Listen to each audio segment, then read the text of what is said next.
In this video, it's my pleasure to be interviewing Rainer Birkle. Thank you for joining me. I hope you enjoy this video. Please like and subscribe, and you'll be notified every time I upload a new video. Please let me know what you think in the comments below and what you'd like to see in future videos so I can work on that. My book, Backgammon Backgame Strategies, is available. There's a link in the description to where you can get it. And if you're interested in lessons, please email me. My email is in the description. And again, in this video, it's my pleasure to be interviewing Rainer. Welcome, and thank you for joining us. Hello, Alex. Thank you very much for the invitation. I'm very happy to be here, and I have seen quite a few of your videos, and of course, I also have your book, so I'm a huge fan, and I'm more than happy to be here. How far have you gotten in the book? To be honest, I really have it. Green screen makes it look a little bit different here, right. But I have it. I have not read it yet, but I have skipped through the pages, and I saw this huge amount of work that obviously went into this book. And I also followed your lots of postings on Facebook regarding backgame positions. So I already knew that I will buy this book. No matter what it will cost. I was sure that it will be a very good book, and by skipping through it, I'm already sure I have not made a mistake to buy it. So I'm happy to hear that, and as long as you've at least read the title, you're on your way there. I will read more than that, Alex. I have recommendations about the book. I tell people what I do is I keep it on my bedside table, so I read a little bit of it, and it helps me fall asleep quickly. Yeah, but it's not the only book I have which I did not read already, so there are quite a few in the line. So yeah, I mean, they're long. There's a lot to read, and people have a limited amount of time. Okay, well, we're happy to have you. I wanted to start with a little background biographical information about you, please. So please tell us where you were born and raised, your education, where you lived, if you're married, children, if you have a day job. Yeah, I was born in 1966 in Mannheim, Germany, and also raised there. So Mannheim, many of your viewers will not know, it's very close to Heidelberg and about 70 kilometers south of Frankfurt, which many of you may know because they have this international airport. And when you come to Germany from outside, you usually end up in or start in Frankfurt. And I'm not married. I have no children, but I'm in a long-term relationship with a wonderful woman, so I'm quite happy. And yeah, after school, I got an education as a bank clerk. So I worked as a banker for 7 years. And yeah, in this time, I already started my interest in IT and developing software. I even wrote a little Backgammon program at this time, which was called Backgammon Match Trainer. Oh. There's a little program where you could learn match equities, take points, gammon values, and things like that. So this was available in the early 90s. And yeah, and then I thought, why not try something to earn money with IT? And I switched to IT and was working as a software developer since today. And today we can say literally, because I quitted my day job for the end of this month. And yeah, because I decided now I'm 57, it's time to enjoy your life as much as possible. You never know what will happen. Yes. And so I decided that I will only work part-time and will the other half of my day yeah, use for backgammon as much as great. possible. I wish I could do that. Yeah, you still need to pay the bills, you know? Yeah, sure. Yeah. Okay. And now you live in Germany now too, right? Yeah. Okay. Great. So we'll talk a little bit about backgammon. How did you first get interested in backgammon and learn it? I think I was about 17, yeah, and I had a very close friend, and at that time my hobby was playing chess. but this very good friend was not playing chess. And so when we went out for drinks, there were these backgammon boards which you could borrow. And yeah, and we said, let's try this. And it all started with Jacoby Crawford book, Backgammon. And we started from there. Yes, I was just So, speaking with someone about that book. That was one of the oldest books. yeah, sure. It's but at that time it was yeah, great. There were not many backgammon books, and so it was the best we could use to start with our backgammon career, so to speak. Yeah, that was one of the first books. I think the first book that I read was the Paul McGreal Backgammon book. Of course, that's way better, obviously. Yeah. Way more advanced. Yeah. So you started around 17, and then yes, how did you get more involved and interested? I played regularly tournaments until 1999. So I was in America a few times, Las Vegas, Reno, Pittsburgh, and Istanbul, of course. So we have big tournaments. So I was very active for around 15 years or so. And yeah, in 1999, I got a little bit frustrated and was a little bit disappointed. Of course, now I know that I just over-evaluated my playing strength. So there were no PRs at that time, and everybody thought he is the best, of course. And my results did not mirror this estimation or this judgment. So, and also I did not like the scene was, yeah, it was all about money, and it was not so nice how I think it is today. So I quit it from one day to the other, and I didn't touch a checker for 20 years. So I looked for a new hobby. I started playing bridge, which was quite interesting. And later on, I started with magic, or specifically with card magic. And then in 2019, I thought, oh, maybe it's time for a new hobby. And I was watching chess videos again. And then the algorithm brought me on YouTube to the Galaxy videos. And at that time, it was Mochi versus Sander Lylov, the final, the big UBC final. And then I realized how this game has changed completely. All this PR thing, and it's all about playing good or bad, and not so much about winning, and especially not so much about money in first place. So I immediately realized that this could be something. Yeah, I'm interested in it. And then I got XG, and then I was unstoppable until now, so to speak. Yeah, that's great. I know a lot of people have gotten into backgammon starting from chess.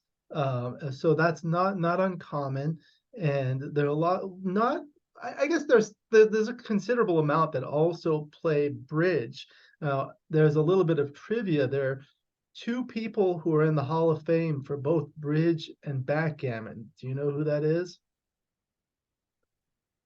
Oh, not out of my head, no.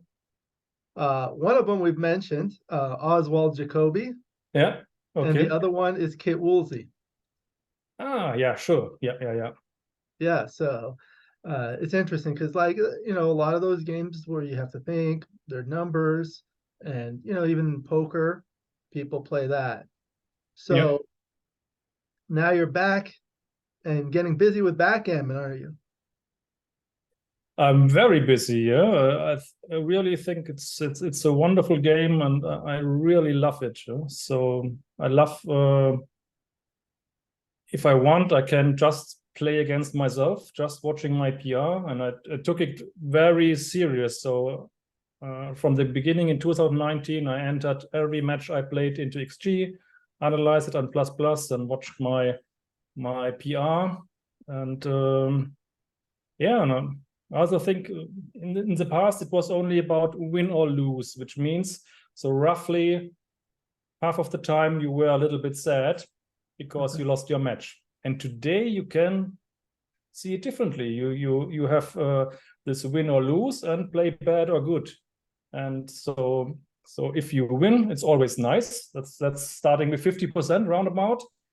And the 50% where you lose, you can at least half of it you can play good or more. So you have more than 75% of the time where you can feel good. That's how I see it. That's so good. it's I know nowadays, yeah, nowadays a lot of people are in tournaments and matches. When I first started playing like more competitively, I started as a child, but more competitively, maybe about 20 years ago or so. I played a lot of chouettes and money games.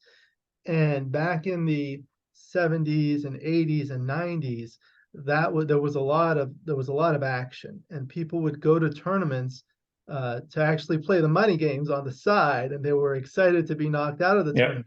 Now it's kind of the reverse, and I still kind of have that mentality. It was like, I can play to win a tournament, but I think I would do much better if I won more money, which you can do, but you certainly learn a lot from XG. I've done the same. So what are the kinds of things that you've done to improve your game? Because people are always very interested in that. Yeah, of course. I do, I guess, what most of the others do as well. I study with XG. I try to simulate it as good as I can. And I analyze all my matches. And yeah, what should I say? I'm reading all the books, and there's so much stuff available these days, so much good articles on the net or YouTube channels like yours, for example. There's even too much. You cannot read or watch it all. There's more than you can handle, I think, these days. So, and yeah. What should I say? Yeah, your videos are outstanding too. I know how you go and you analyze them. I definitely recommend it. I'll certainly put a link to your YouTube channel in the description as well. Now, I know you said you study a lot from XG, and I do the same, but a lot of people ask me, so I'll ask you, how are you going to learn anything from XG? Because XG doesn't talk back. It just shows you the right answer. You don't understand why. So what would you respond to people who have that question? Yeah, obviously you have to work. Just seeing the numbers will not tell you why it is right, and exact the same position will never come up again. So you have to really understand the position and the characteristics, and yeah, you can do a lot of things. You can make small changes to see what happens. You can, if you have no clue at all why this is a take, you can use the functionality play from position and just play 10 or 20 more times. And when you talked about the old times, that's what the strong players did. They played propositions. So they really played one position 50 or 100 times. And that's the way how they learned it. And sometimes maybe you have to do this as well, just to see. Or what you can also do is just let XG play on both sides. Take a relatively high level so that it plays quite slowly, and just watch XG versus XG and see how this game or this position usually develops. And yeah, what I tried, or what was the reason I started this YouTube channel? It was not about YouTube channel. It was, the idea was, how can I get better? And I'm always, since I started again, I'm eager to find new methods. I want to get my PR down, and I know it's very hard. So I'm always looking out for new methods. And the idea was, what about if I record myself while playing an online match and I talk, so that later on, when I analyze my match with XG, I have this additional information. I can see how long it took me to play. And of course, if I'm talking to myself, I also see what I was thinking at the time when I made this blunder. That was the basic idea. And I thought maybe I will record it and then share it with a friend. And yeah, after this idea, I think 2 weeks later, I decided, what the heck, let's do it on YouTube and let's share it with everybody. And Yeah, it was go through that. Let me share this so we could see. It was one of the best ideas I had. Yeah, are you able to see this now on the Yeah, screen? sure. Yeah. So this is your Rainer Backgammon comeback. Yeah, I'm back. You have because you came back after 20 years, right? Yes, yes. I like this logo with the cubes. It's very, very interesting and unique. So you have 720 subscribers, 192 videos. Looks like a lot of videos. Let's go back. Yeah. You did a lot of the lives, right? It's almost only live. That's they are all live streams. I like it very much because I have the problem, I'm a perfectionist. And if I would do a recording, I would edit this forever before I would put it live. And so I decided from the beginning, oh, let's do it live. If you blunder, you blundered, and who cares? So Yeah, yeah. everything was recorded live stream. And I really love the interaction with the viewers, so you can react immediately in the video to the viewers. I love it. Yeah, and you have a lot of guests. You do it in English and in German. Yeah. So that's good. Mixture of English and German. Yeah. And it was really, to be honest, the method itself did not work as I expected. I don't think I did improve a lot through these videos. So, but what was really super nice is that I met old friends, I met new friends. For example, after a few weeks, I think, after opening the channel, Markus Reinhardt wrote in the chat and contacted me. I did not know him before, and I have old friends like Thorsten Lux. I know him from the 90s. We all already played together in different tournaments. And yeah, and to Markus Reinhardt, it was a real deep friendship which has developed through this. And without the YouTube videos, I guess it would not have happened. So it was really wonderful. And I also enjoy it when I go to tournaments, which I do not do so much, maybe 3 or 4 tournaments a year. It's super nice because it helps you a lot to get in contact with people, because some saw it and then they say hi, and it's so easy to start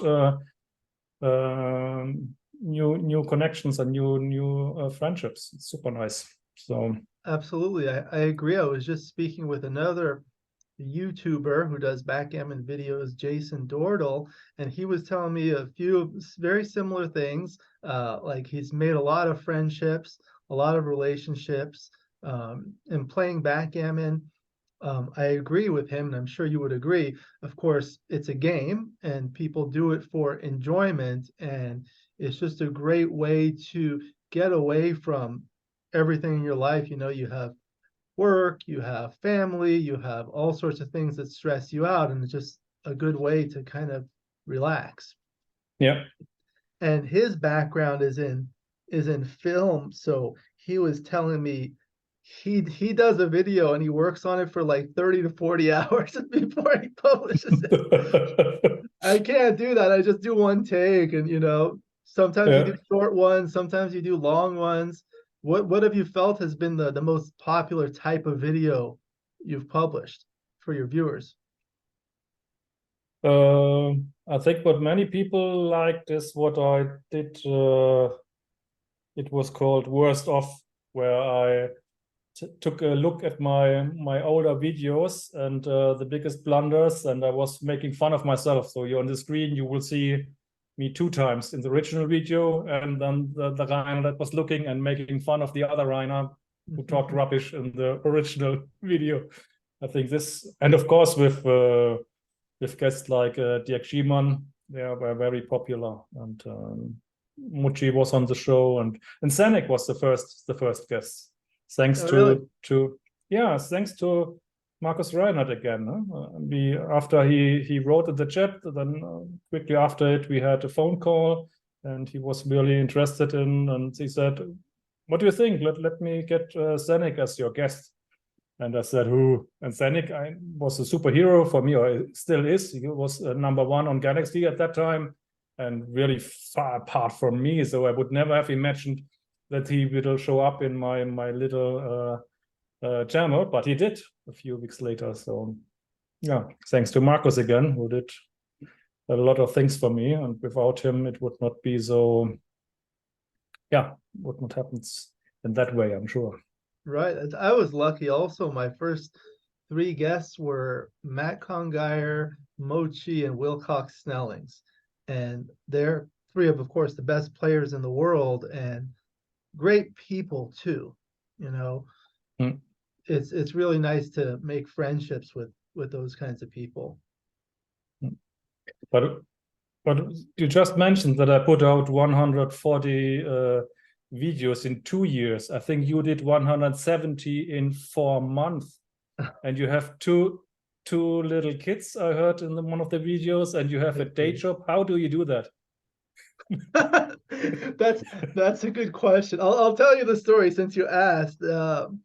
My day job is I do cosmetic medicine, so I make people look beautiful or more beautiful, as I say.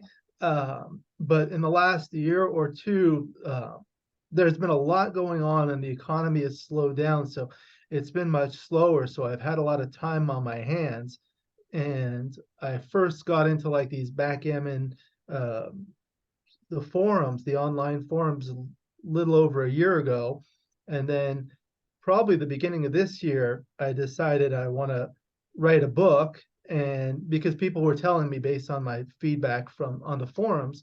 So I said, okay, I want to write a book, but I want to write it about something that hasn't really been written about. So I had a lot of time to focus on that book. And then part of it is like I guess one of the first reasons to start a YouTube channel was to promote the book a little bit. So before I published it, I started the channel, and then I was trying to do like 1 video a day. And of course, like these longer videos with the interviews that are 30 minutes to an hour, of course, take up more time, but there are a lot of shorter videos that I do that I can, do multiple in a day and then just kind of publish it once a day. So that's kind of what I've been trying to do publish 5 a week, during the weekdays. Wow. And I do it during my spare time between, like, right now is my lunch break.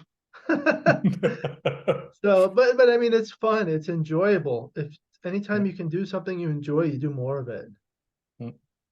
So in my most active time, I did 3 a week, Tuesday, Thursday, and on Sunday. So, but of course, I have longer live streams.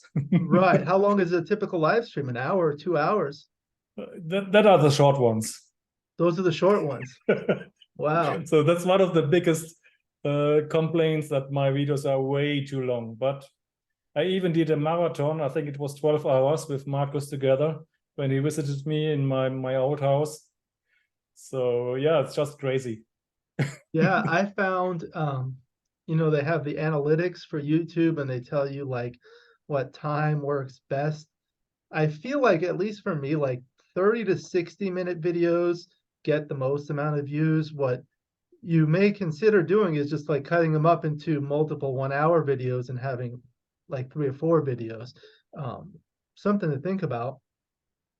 But yeah, like you can see like how long people watch the videos and all sorts of stuff. But it's all about like the interaction and the viewers. And like I like to ask people what they like to see, so get their feedback.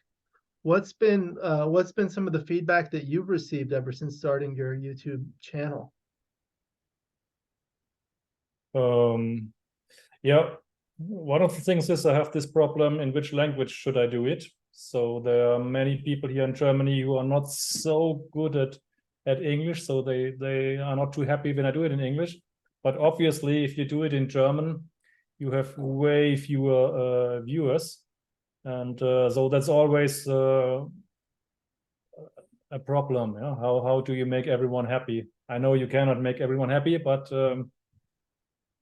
and of course that the videos are too long. But as I said, I do it most of the time. I do it for myself, and I don't Right. care about statistics. And if I feel good and I want to go on, and then I do it for hours and hours. But Yeah, I wish I could do that too. I mean, for me, I guess part of the reason why I have shorter videos is because I don't have all this time on my hand to do like many long videos. But when you do, then that's great. Um, what do you find that you've enjoyed the most about not only backgammon, but also making these videos? first of all, I think it's always interesting to learn something new. So this whole technology, how to use OBS and different gadgets, I always like to explore this. And then I'm really perfectionist and I try everything out. And it was one of the reasons why it was not such a good idea regarding to my PR improvement, because it took a lot of time to just get the videos better and the technique better, and this will not help your PR obviously, but it was fun as well. So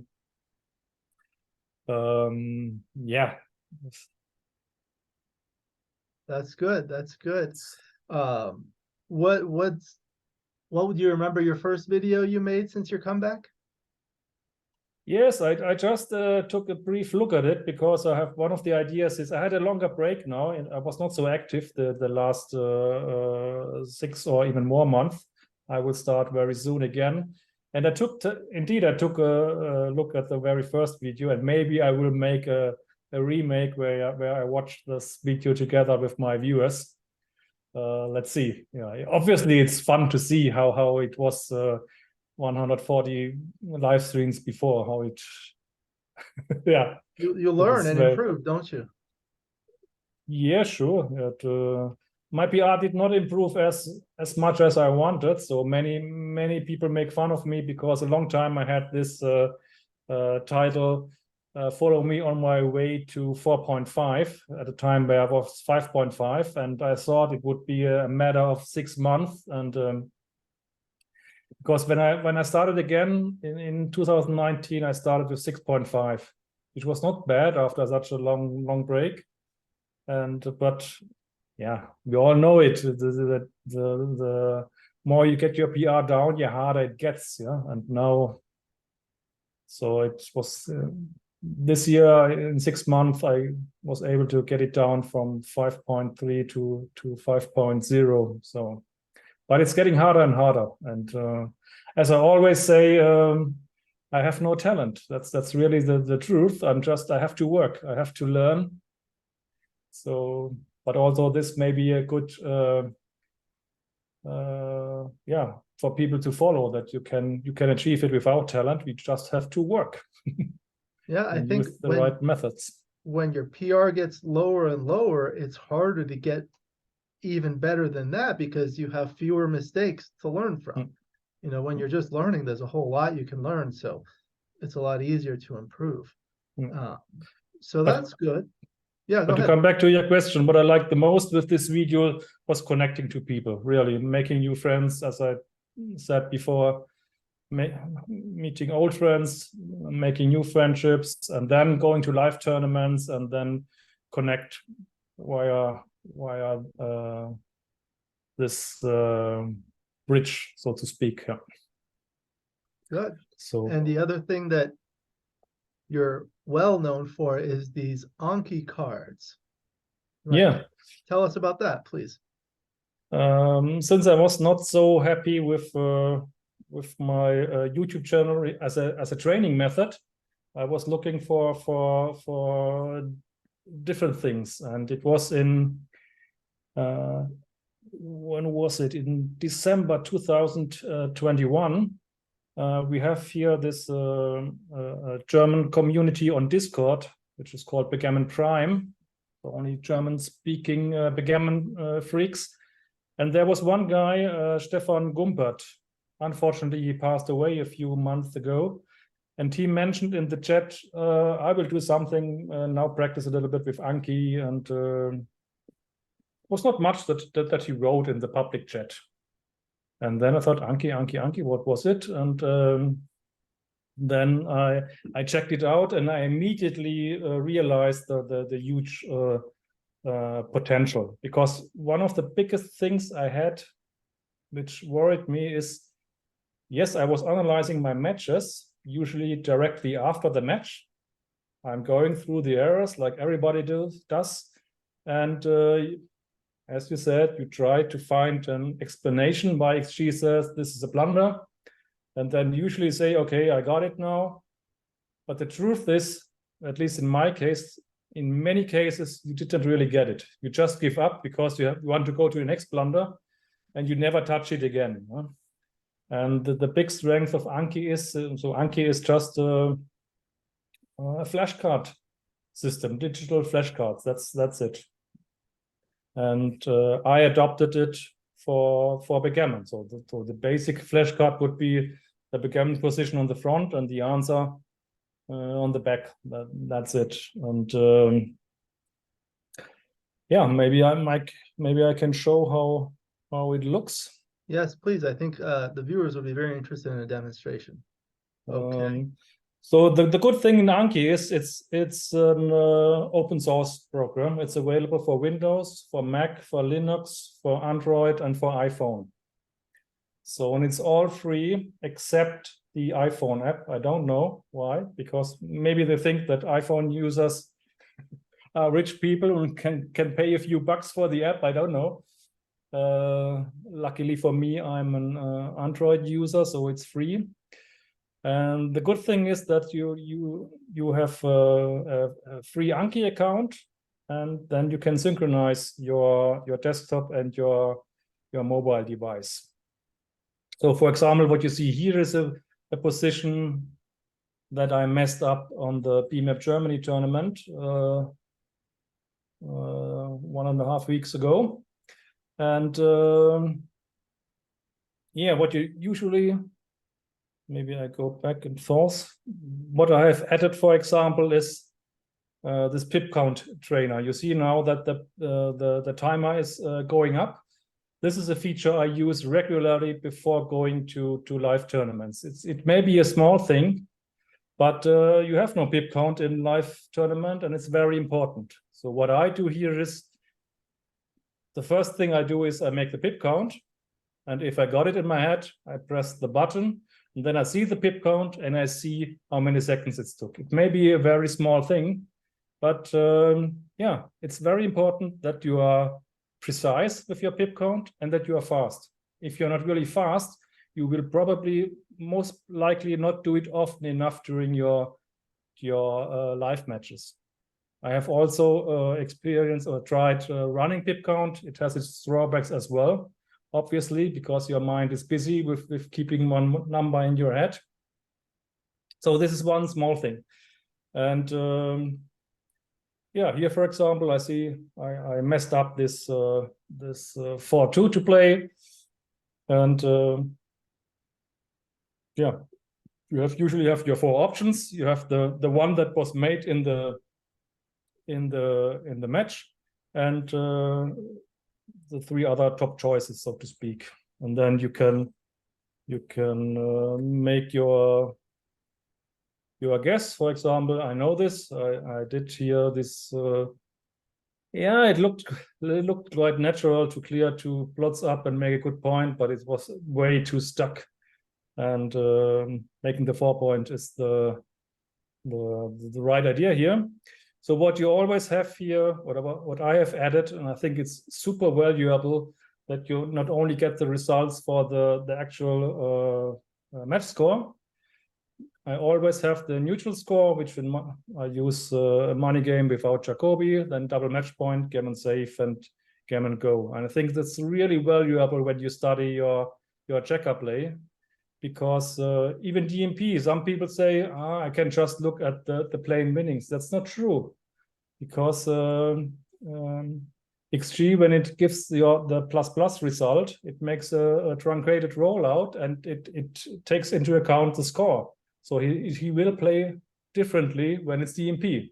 So you cannot always say if the plain winnings are the highest one is the best the DMP play. You have to check it via DMP. I don't know if it's clear what I meant. Yes. And of course, gammon safe, gammon go, it's even harder to do it just from the normal result to guess what's the proper gammon safe or gammon go play is. So here, and I've added some remarks and some. I try to work and understand or explain myself why this was a blunder, and this might look familiar. Oh yeah. So I like your checker play heat maps, and luckily for me, I'm a USBGF member, and you just have made it public for the USBGF members, right? That's correct. I'm actually there was somebody interested in getting it for the German players, and I'm trying to get a hold of, I don't know who's the head of that person of that federation, but I would like to contact them. From the German Federation, or yeah, is there one? Maybe it was Volker Sonnabend, or I don't know, but I can donate it to them so they can distribute it to their members. Yeah, it's really cool, and thanks a lot. You have done so much work. I was astonished how many graphics there are. It's almost too much. And it's in many cases to understand checker play decisions. It's super valuable. Thank you. There's actually some more that's not included in that one, but don't tell me that. that more gets than the 30 graphics or more. Yeah, there are many. So you can see, like, I really like that one that you're showing, as well as that table with all of the plays. You can actually see it. And I like to look at like what it looks like on final and then compare the two.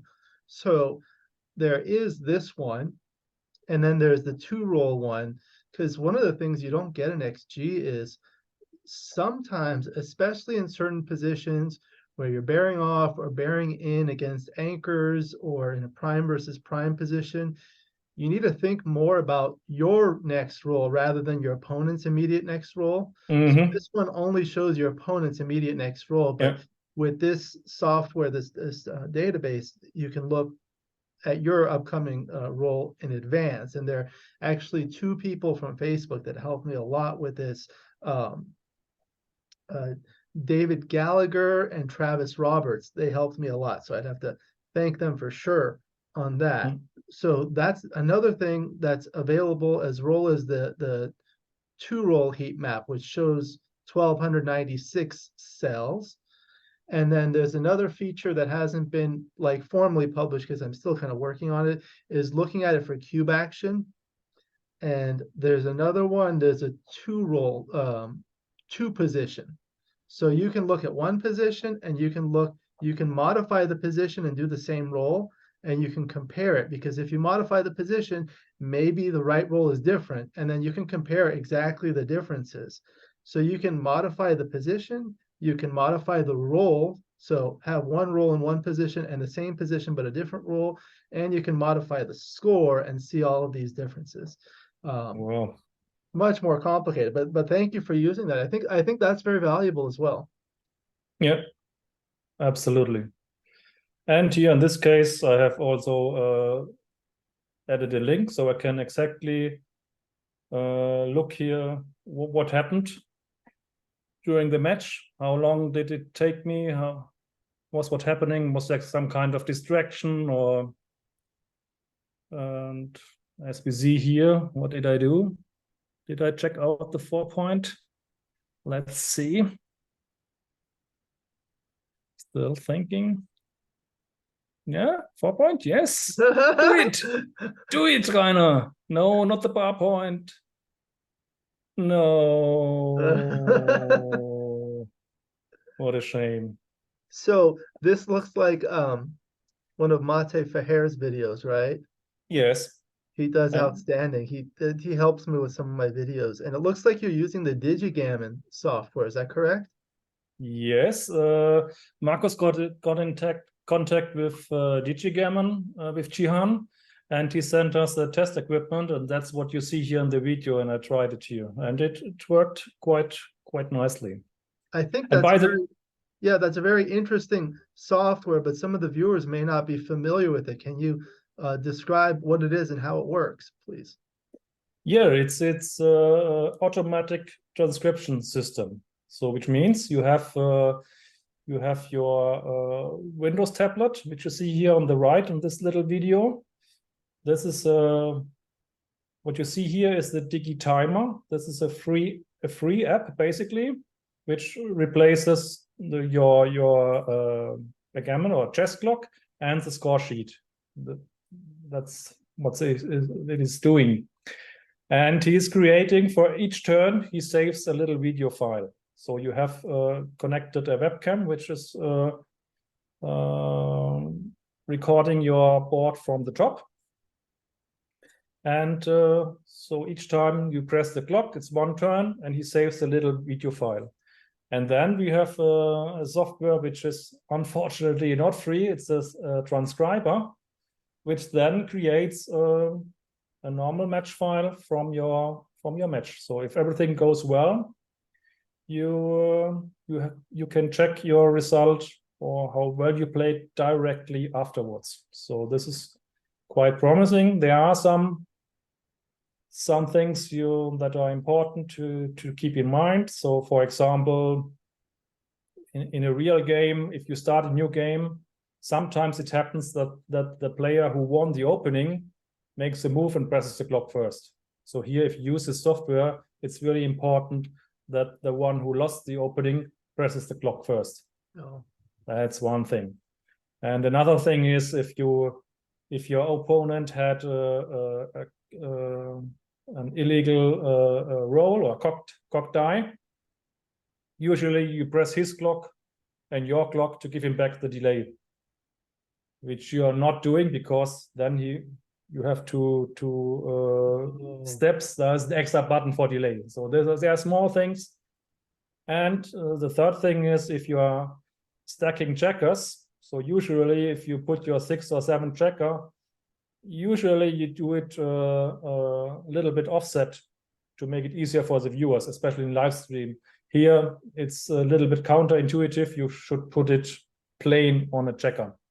Oh. And there's one last thing, and this is, I think, the biggest drawback for practical use. If you have an opponent that is not used to Digigammon, if you double, you don't press the clock afterwards. You have to press the double button. There's an extra button, and this it's absolutely no problem if you're used to it. You get to use it, but I think you cannot go to a tournament and hope that someone will agree to play with that, because it's just too unusual, I think. So I will definitely get it for my practice games, because I want to save the time. I know many people say it's they learn while transcribing. I learn while analyzing. I don't buy this. So yeah. Anyway, I think they have a wonderful support if you have any issues, and I think they will get it done. I know that Mochi is trying it at the moment. I've seen him use it. Yeah. So it's a good thing. And I know that the license, the price is pretty high. I'm not into it.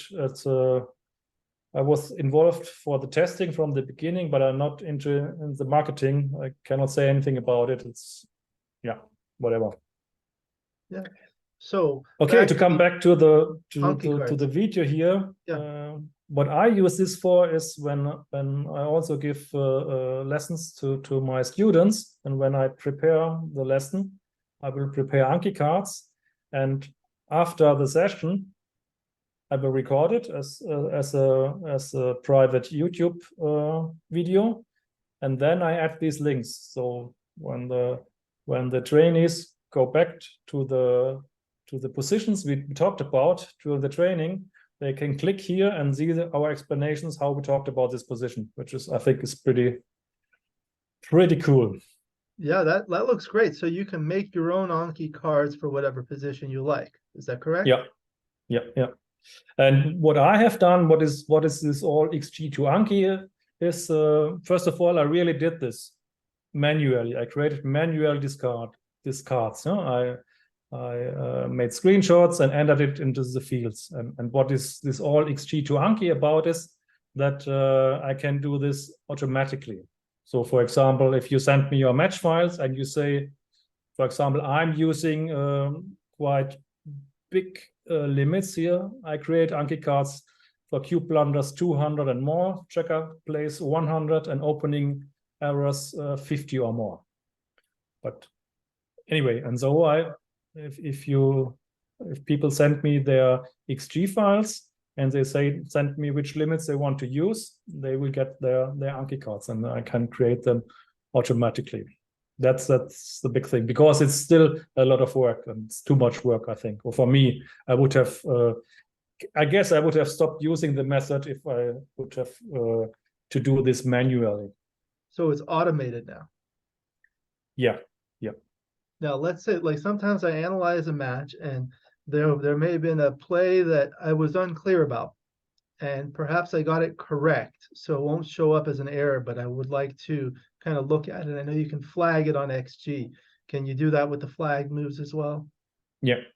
I can also, for example, have a customer who doesn't want this. He always flags or comments positions and wants cards for that.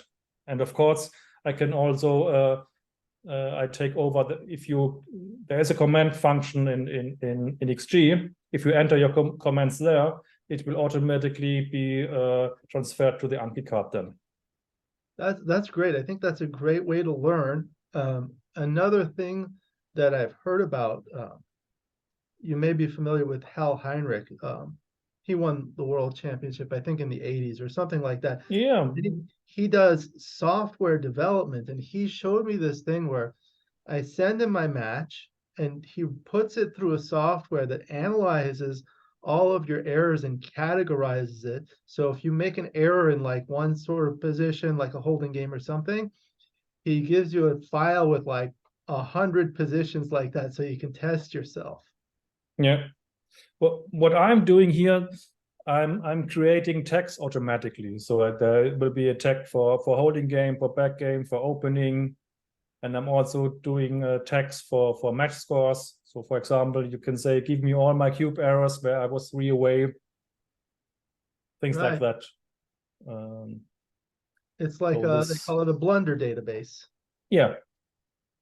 Yeah, Anki is basically it's a little database. Yeah, you can search, and yeah, I use this a lot. Yeah, then you can practice only your checker play errors, or only in blitz positions, or things like that. Yeah, and you said it's open source. Anki itself is open source. Yeah. So if you go to my web. Yeah, there's a website. If you go to my website is xg2anki.de. On the top, there are two links. One is to the download page of Anki, and the second is where you get this free account, what you need if you want to synchronize your devices, which I highly recommend, because I use it usually creating the cards or editing it. I use it on my PC. And when I'm learning, most of the time I use my mobile device. I can share it so we can see it here. This is the website, correct? Okay. Yeah, this is the website. So the first link is to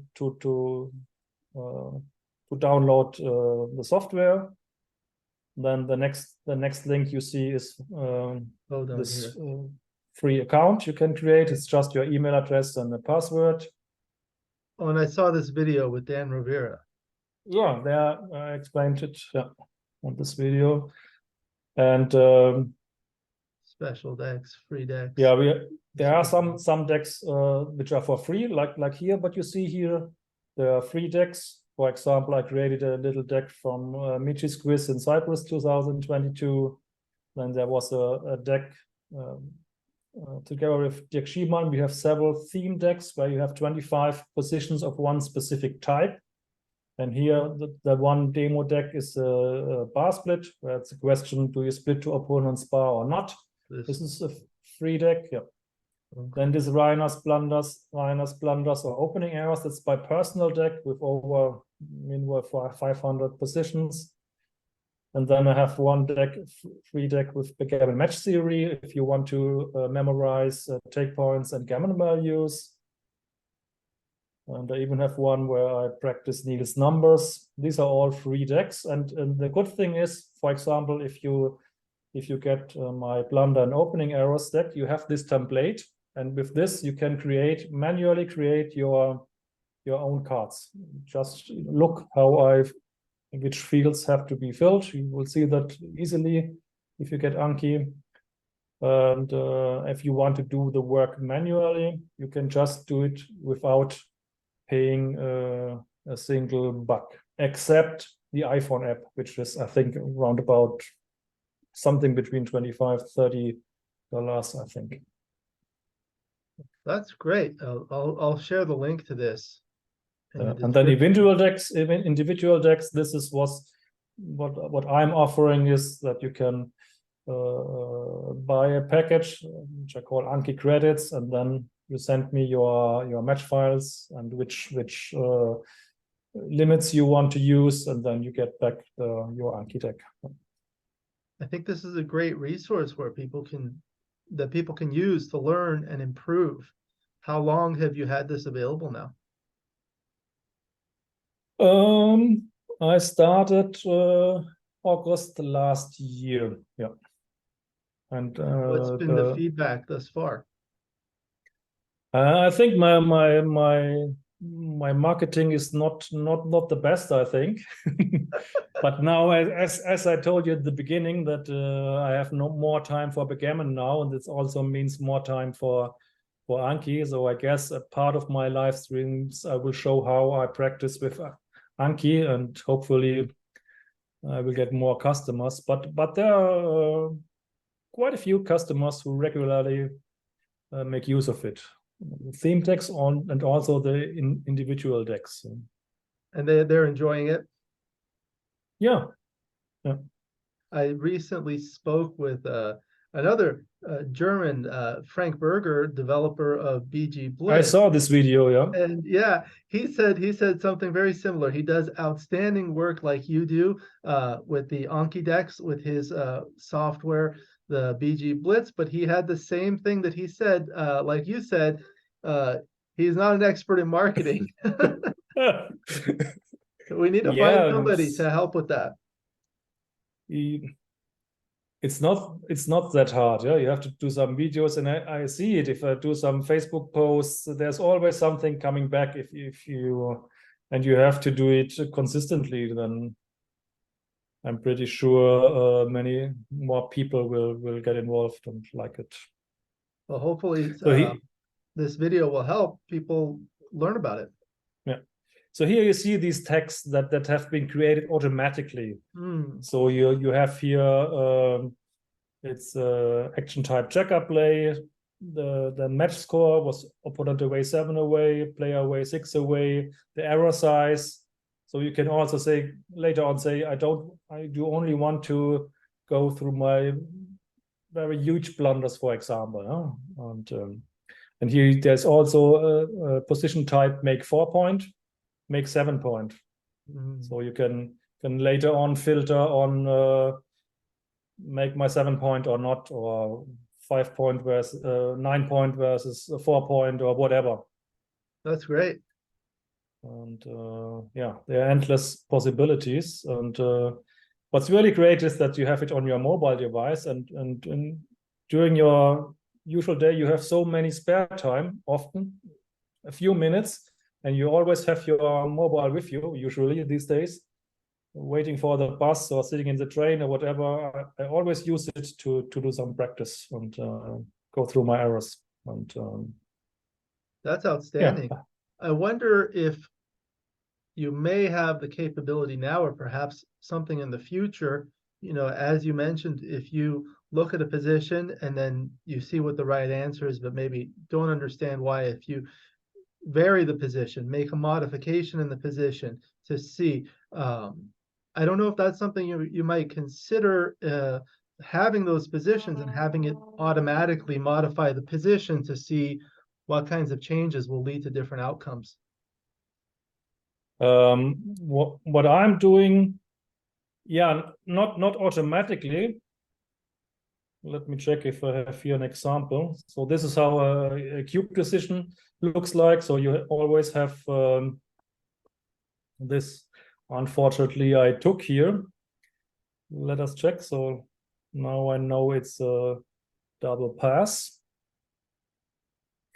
And on cube, you always get the actual match score and the neutral score. It's always very important to see, was it a match score thing, or was it a general thing that I did not understand?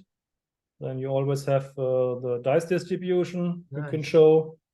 And I think what I did here is I added comparable positions. But this I did what my manual work. Manually. I tried to understand and make some changes here. Here I saw the big issue was that, for example, I had given up my midpoint. Obviously, it was not only about the shots from the bar.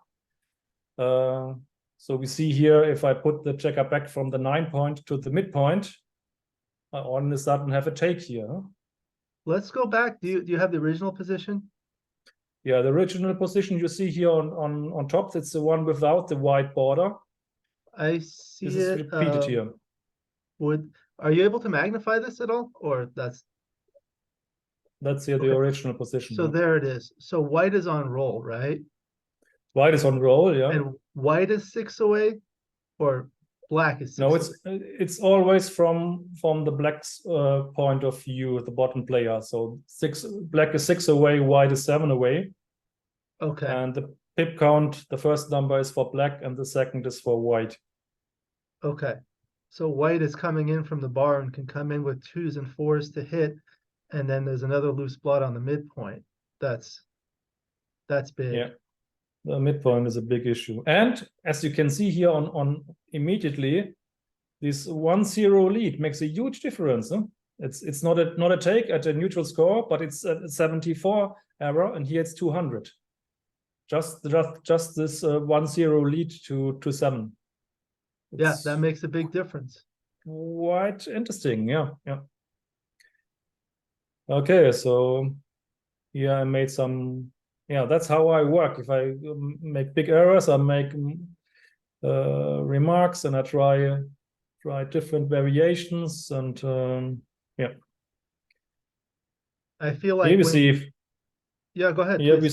Here we see that without the midpoint, but the plot from the 2 point in my home board, I have moved back to the 3 point. Then it's borderline. I think this is perfect. This is exactly what I do when I teach my students how to modify the positions to see, and that'll tell you what makes it right. I feel like when you do this yourself, you learn a lot. Obviously, yeah. And that's what I said.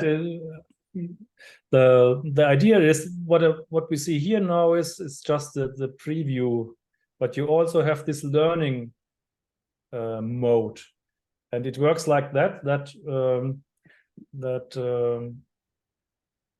after you see the solution, you can decide, was it easy, was it hard, was it super easy? You have 4 different categories. And based on your answer, it doesn't matter if you got it right or wrong. But based on your judgment, was it easy, hard, or super hard? Right. The same position will come up sooner or later. And that's that's the main advantage here, no? Because even if you have your explanations here, you see it a few weeks later, you mess it up again. Then you see you have to work on it. You did not really get it. Yeah? It was an illusion, and it's so easy to get these illusions because you think you got it, and then at least I have such a bad memory. I do not really memorize these positions, and that's a good thing. I see it, and I think again how can I solve it? What is the right solution? And then so.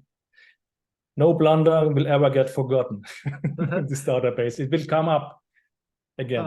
I didn't check. Do you have a video where you go through how to use these Anki cards? Yes, I explained it. I think there on my channel there are some. There's a playlist with Anki related. And what I will definitely do in the next few weeks or months to really make a little tutorials. That's each great. topic at a time. I think this makes a lot of sense for each little feature, one little video. Great. Well, there's that's really a outstanding. lot to explore. Yeah, these are really outstanding. I think I learned a lot by just looking at this, the Anki cards with you, and Yeah. of course, talking about your videos. Uh, it's just been outstanding and remarkable what you've done. I have to congratulate you on all of your efforts in the last year or so. But I can give this compliment back to you. Thank you, thank I you. don't know how many hours it took you to make this Excel sheet. It is Oh, that months. Excel sheet, that took some time. Yeah, you have to. Yeah, there were times where I got stuck because I'm not good at like that's not my background, the coding and things like that. But Mm. once I figured it out, it's just like going back and forth. But yeah, anyway, yeah, that's a good thing to learn. So I appreciate that. And it's been quite a pleasure speaking with you and having you on. You have before we conclude, do you have any sometimes people have some interesting stories about backgammon that they like to share. That's always something fun to talk about. Yeah, I recently had a nice experience. I was in Skopje in August. Huh. There were some Northern very lucky Macedonia. there were some lucky circumstances that I was able to play for the German team. So because a few players were not able to play, so I was the last man. And yeah, it was a little interesting story. It was very surprising, and it reminds me again that it's very important that you don't should not fall into the trap that to think that other people should be like you. So we are all different, and we have to respect each other. And yeah, what happened? I played a match and I lost it, and was on my way back to the hotel room and wanted to cry to my girlfriend that he can console me. And anyway, I was almost in the elevator, and my opponent ran after me and said, "Wait a moment," and he wanted to talk to me. And unfortunately, I was not able to speak his language, and his English was also not very good. So he asked me to come with him to his friend that he can translate. And then we had this little discussion, and I found out that he was, yeah, what should I say, not happy. He got the feeling that I was not taking the game seriously. So, and I was wondering how, and I told it to my friend. This guy complained I was, I don't know, I think it was a bad sportsman, but yeah, he thought I was not interested in the game and was not winning. And all my friends, of course, know if one guy takes this game seriously, then it's me. And yeah, and then the solution was we are all different, and if you are used to show emotions in your game, and if you roll bad, you see it, and if your opponent rolls double sixes in the race, you make some facial expression. But we are all different. For me, I trained myself a little bit just to be super calm, and maybe people who are a little bit more emotional. Yeah, for me, sometimes it's not so nice to see people reacting when I roll good or start quarreling. But we are all different, and but for me, it was super surprising that my behavior, just being calm, could be seen as negative. And it was a good learning for me. Yeah? We are all different. And what looks normal for you, for other people, might be very strange. And we have to be aware that we are different, and there's no good and bad necessarily. And don't expect other people to behave exactly like you just because you have learned it that way, or your culture is like that. We should respect each other and how we are, and keep everything friendly. And yeah, it was interesting, but that Yeah, I yeah. got this complaint. I've seen that too. I think in you know, my family is from the Middle East, and when they play, it's very emotional, and people get Yeah. excited when they roll well and get upset when they roll bad. But if you look at like different cultures, I was talking with Mochi about this one time. He never has a facial expression. Everything is exactly the same. Yeah. It doesn't matter. That's just part of their culture. Um, and I think like some people get emotional about certain things. Like for example, in Europe, they play soccer or football, and people get very emotional when they go to those games, right? I see it like well, I don't watch the European leagues, but like when they play the World Cup, everyone gets really emotional. So just depends on the person. I agree. Yeah. Yeah. Yeah. Well, great. That was a great story. Enjoyed that. Um, that was the World Team Championship, right? In Skopje, Northern Yeah. Macedonia Yeah. recently. Uh, That's that was a sounds like it was really a fun nice. event. Absolutely, absolutely. To see all these top players and really, Yeah. but what's even, I think it's even more, I enjoyed even more is the BMAB tournament. You know? I Yes. played my first in Cyprus last year. It was my first international tournament after my comeback. There was also a BMAB tournament, and I think it's just, yeah, a normal tournament is great, but BMAB is just even, for me, even better, because there are all these people who only care about PR and not about winning, all this sportsmanship. It's really great. There was one in Germany 2 weeks ago, the first one in Germany, and it was really nice. You have this, all the people are super nice, and yeah, I really enjoyed it. Yeah. Those are fun. I played in one myself, so that's a lot of fun. Well, that was very enjoyable. I really enjoyed speaking with you and learning about you yourself and everything you've been doing in backgammon, all your videos, the Anki cards, all the experiences. Really enjoyed having you. I'd love to have you again and collaborate on future videos. Before we conclude, do you have any final remarks for the viewers? All I can say is enjoy your life now. It most likely will not get better. Enjoy your life now. Be nice. Yeah, that's a great piece of advice.